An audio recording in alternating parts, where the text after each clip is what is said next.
Médecine Augmentée vous présente cette semaine un nouveau venu dans les blocs opératoires. Issu des travaux de l'ISIR, laboratoire français de recherche en robotique, et aujourd'hui développé par l'entreprise Moon Surgical, le système Maestro déploie ses deux bras au service de la chirurgie mini-invasive. Un robot co-manipulateur qui permet d'assister le chirurgien lors d'interventions réalisées sous laparoscopie. Instrument maintenu en place, endoscope intelligent piloté automatiquement, Maestro redonne de l'autonomie aux chirurgiens. Explication de son développeur, le professeur Brice Gaillet.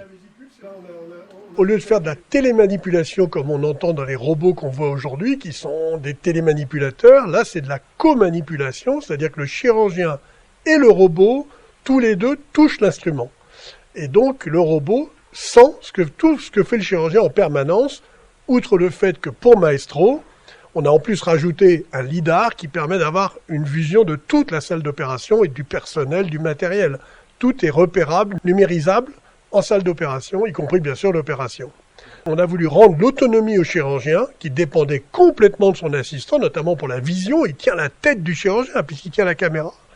Là, c'est Maestro qui fait l'assistant, et donc le meilleur assistant du monde, puisque c'est le chirurgien qui guide Maestro. Au départ, le chirurgien va placer les instruments, ils vont se bloquer, ils sont complètement transparents. On ne sent pas Maestro quand on travaille.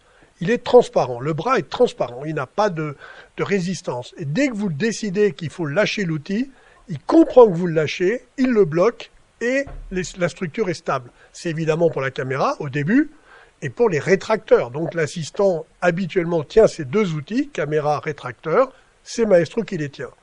Et puis rentrer dans Maestro l'intelligence artificielle qui va apprendre du chirurgien, apprendre comment il opère lui, et petit à petit va déplacer la caméra, et aujourd'hui il le fait très bien sûr, va déplacer la caméra, c'est ce qu'on appelle le copilot, c'est Nvidia qui a mis ça au point avec l'intelligence artificielle, et qui va déplacer la caméra pour la mettre et suivre les outils du chirurgien, mais pas tout le temps, au bon moment, quand il faut, et ça c'est du machine learning.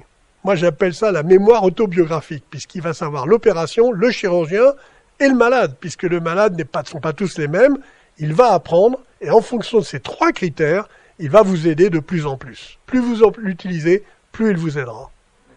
C'est fatigant, la célioscopie, une journée entière, ce sont toutes les petites opérations qui défilent. Maestro se met en place très rapidement, il n'y a pas d'enseignement, on a juste à vous apprendre à manier un bras une fois, c'est très très rapide, il n'y a pas de formation Maestro. Et donc pour le confort du chirurgien, bien sûr que si, la tête ne bouge plus, les structures sont fixes, et d'ailleurs les chirurgiens au début ils disent, en fin de journée, ah mais je suis moins fatigué. Donc ça c'est le premier point. Le deuxième, pour le malade, c'est la précision du geste, parce que rien ne bouge, donc le chirurgien a un champ opératoire stable, et donc la qualité du geste, chez un chirurgien moins fatigué sur des gens qui ne bougent pas, si bien sûr, on va améliorer les gestes. Da Vinci et les MeToo, ceux qui copient Da Vinci, ce sont des outils remarquables qui travaillent très bien pour des gestes complexes et notamment en réalité les sutures. Les sutures et puis la stabilité du champ, on y revient, des caméras 3D qui bougent pas, etc. Ce qui sera le cas de Maestro, tout pareil. Donc ça, on n'est pas du tout dans ce champ-là. Nous, on est l'inverse, c'est-à-dire la chirurgie rapide, courte, car l'installation parlons de Da Vinci, intuitive, c'est long à installer. Il faut du temps, il faut former les chirurgiens. Là, pas du tout. Vous installez, c'est très rapide, on l'a vu sur les démonstrations, et donc c'est un outil pratiquement, par exemple, typiquement pour la chirurgie ambulatoire. Il n'est pas cher. Il n'y a pas de surcoût, vous utilisez vos outils, donc il n'y a pas de formation aux nouveaux outils. Vous avez bien sûr un retour d'effort qui est amélioré puisque le robot compense le poids de l'outil. Donc vous n'avez même plus le poids de l'outil. Donc vous sentez comme si vous touchiez avec vos doigts les structures, puisqu'il n'y a quasiment pas de frein en dehors du clapet du trocar.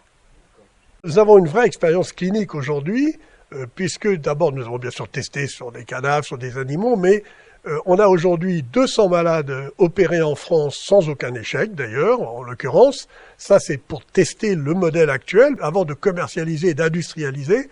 Et on est fiers d'avoir une start-up française qui a une succursale aux États-Unis. Nous on est un peu à l'inverse des autres, en Californie. Et l'équipe américaine a démarré également les cas cliniques aux États-Unis, dans 2 équipes comme en France. Et on attend d'avoir les 200, mais on est déjà presque à mi-chemin. Et les résultats, pour l'instant, sont comparables à ceux de la France, c'est-à-dire pas d'échec. Sa capacité, son autonomie C'est la fin de cette édition, merci de votre attention et rendez-vous très vite pour découvrir de nouvelles innovations médicales. Sur l'écran, le pied ne bouge pas. Il est parfaitement au même endroit.